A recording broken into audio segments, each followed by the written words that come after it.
जिंदगी में ना बहुत मुश्किल डिसीजंस लेने पड़ जाते हैं, जैसे चाय पीनी है या सोना है या चाय पी के सोना है। इंपॉर्टेंट डिसीजंस आज हम यही करने वाले हैं। And I don't know how to start this video because मैंने कभी ऐसी वीडियो बनाई नहीं है, but I really want to make this video सो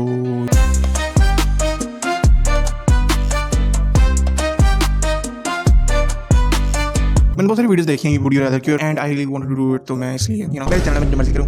इसके अंदर जो सबसे पहले हमारे पास ऑप्शंस हैं, बी इमोशनलेस या फिर फील टू मच। इमोशनलेस होने का मतलब है कि मैं कुछ भी फील नहीं कर रहा। आई थिंक बहुत सारे लोग इसको सिलेक्ट करेंगे क्योंकि इमोशनलेस होना ज्यादा बेहतर होता है because you know I am emo and stuff and emotions हमेशा हौसले में आते हैं वगैरह वगैरह। बट आई थिंक इमोशनलेस होना is a bit worse than feeling too much, because feeling too much के अंदर खैर होती है, चलता है, तुम फील बहुत कुछ करते हो, but still it's better than not feeling anything because then life के अंदर और करना ही क्या है इसके अलावा। तो इसलिए I'll go with this.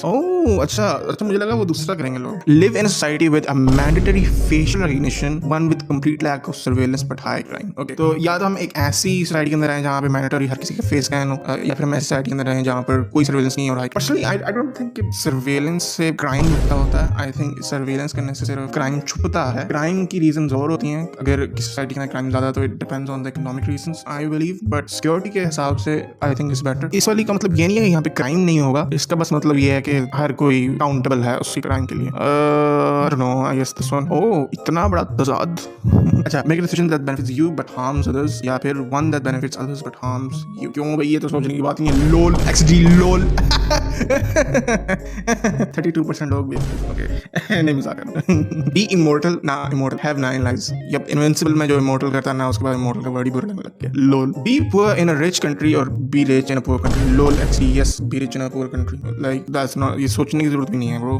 एक मिनट पिछले वाले being poor in a rich country means कि आप literally bottom of the barrel, you don't have anything और बाकी सबके पास सब कुछ। एंड इट्स नॉट कि मैं कंपेयर कर रहा हूं कि लाइक सबके पास होना चाहिए कुछ ना कुछ and you have to be better than everyone, but in a societal manner you don't have any power and to live in such a society is hard. So it's just you want a hard life और an easy life. Accidentally send a spicy text to a family member और to your boss. Spicy text family member को नहीं, boss से निपट लेंगे bro.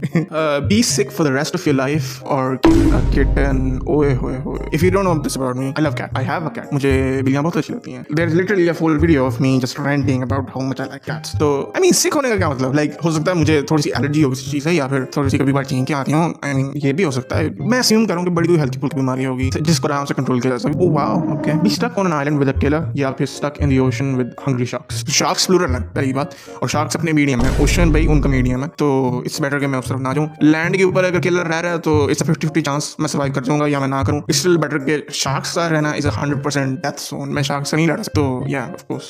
Build something good, destroy something bad. Oof. I think build something good is a better option because अगर तुम बुरी चीज़ों को गिराते रहोगे तो वो ख़त्म नहीं होती, वो बस डिफरेंट तरह से वापस आ जाती हैं। तो I think the best way to combat बुराई इज जस्ट कि आप अपनी अच्छाई पुट आउट करो, क्योंकि दूसरे की बुराई को डिस्ट्रॉय करने से उसकी बुराई खत्म नहीं हो रही, वो बस कोई और एवेन्यू ढूंढ लेगा उस बुराई के लिए। तो आई थिंक हमें खुद से अच्छा होना चाहिए। Close but I still believe that have the ability. Okay अगर मैं ये करता रहा तो मैं चलता ही रहूँगा, तो इसलिए एज ऑलवेज अगर आपको ये वीडियो अच्छी लगी और फ्यूचर में इस तरह की और वीडियोस देखना चाहते हैं तो प्लीज इस चैनल को सब्सक्राइब करें। आपको ये वीडियो कैसी लगी कमेंट सेक्शन में जरूर बताएं, और लगे आप लाइक और शेयर भी करें। Thank you so much for watching, bye. But she threw it. Oh, you hella saucy. Did you stew it? Wonder what it cost me. I threw some shoes in. Ice be on my body. I'm never bruising. Hey, yeah, 4 flights, 1 month.